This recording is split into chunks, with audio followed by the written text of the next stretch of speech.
Welcome to part 2 accuracy. If you haven't seen part 1 in a crash course in bow hunting, it's on my channel. That's all about getting your bow sighted in. Now before you get in the field, you're going to want to have your bow sighted in. You're going to want to be able to shoot accurately and do it second nature without thinking. Because when you get a live animal in front of you, like a big doe, big buck, the adrenaline's going to kick in and you're going to zone in on the hunt on that animal. And things like your bow and accuracy, that's going to kind of go to the back of your mind. So you want to be able to be accurate second nature.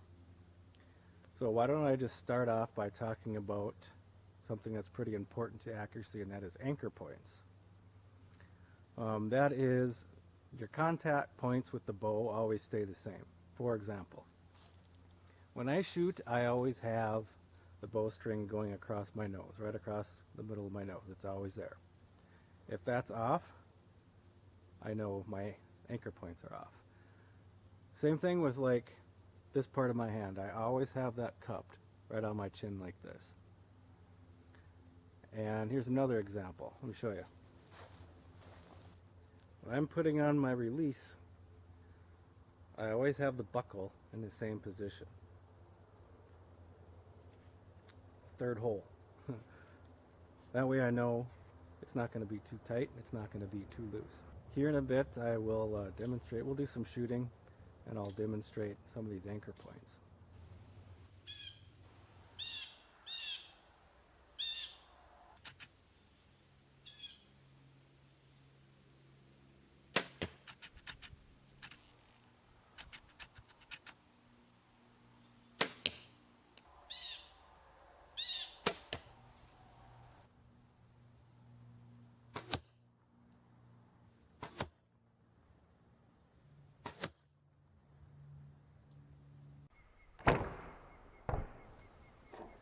So in part 1, someone asked about sight pictures. So let's talk a little bit about sight picture. Check out this awesome technology I have. It's a blue, part of a blue solo cup and a green toothpick. That'll represent our sight picture. So you just try to center that pin as best you can. You don't want to way up here or way down here. Try to center it as best you can. And yes, I realize that the peep is not this big. So the mistake that most people make when they try to do this is they tell themselves, okay, I'm gonna remain perfectly still. I'm gonna lock in and I'm not gonna move.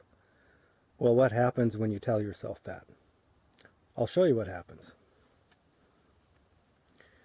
Okay, I'm exaggerating, but that's pretty much what happens. Why? It's because you're locked up, you're tensed up. What you want to do is just relax. Okay? And just let that pin float. It's going to move. I mean, it's almost humanly impossible to keep it absolutely still.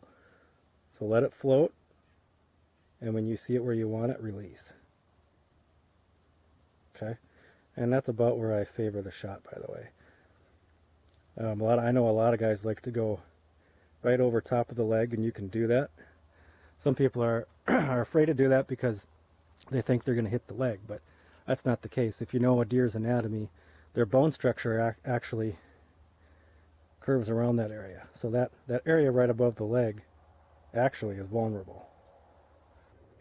I actually like to follow the line up the back part of the front leg. And I usually get a double lung shot that way. They don't go far when they run out of air. So you can see the necessity of practicing to be able to do all this smoothly and quickly and accurately. Now here's a little anecdote on the reason for making sure you can do all this quickly.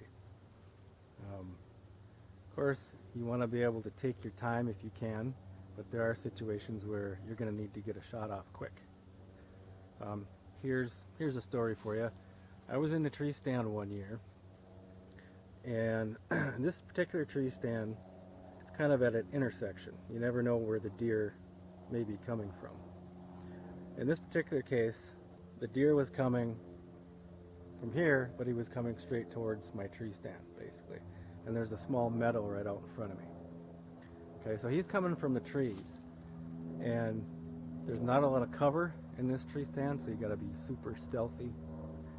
And my plan was I was going to let him pass me, and when he got past me, I was going to draw on him this way. Well, what happened was he came up and he intersected my trail where I walked to get to the stand, and he smelt it right away. He stopped and looked around, and then he looked right up in the tree stand and he saw me. So I knew basically I was busted. So I know that look on a deer. I know when they're about to bolt. And I thought, well, what have I got to lose? I might as well start drawing now, just in case something goes my way here. I knew I only had a couple seconds. So I started to draw, then I was really busted. He turned around, he took probably 3-4 steps running away from me, and what he did, here was his mistake. He had taken 3 or 4 steps away from me running. He stopped and decided to look back at me. So by the time he stopped and looked back at me, I was drawn on him, and I had that pin right on his vitals. And I knew I only had a second or two before he was going to continue. So I let her fly, and I ended up harvesting that deer. So not every situation is the same. I mean, ideally, you have a deer broadside right out in front of you, and they're eating grass. Okay, well, that doesn't always happen. So there's the video. Hope you enjoyed. Good luck in your bow hunting endeavors. And if you liked the video, give it a thumbs up, and don't forget to subscribe. Thank you.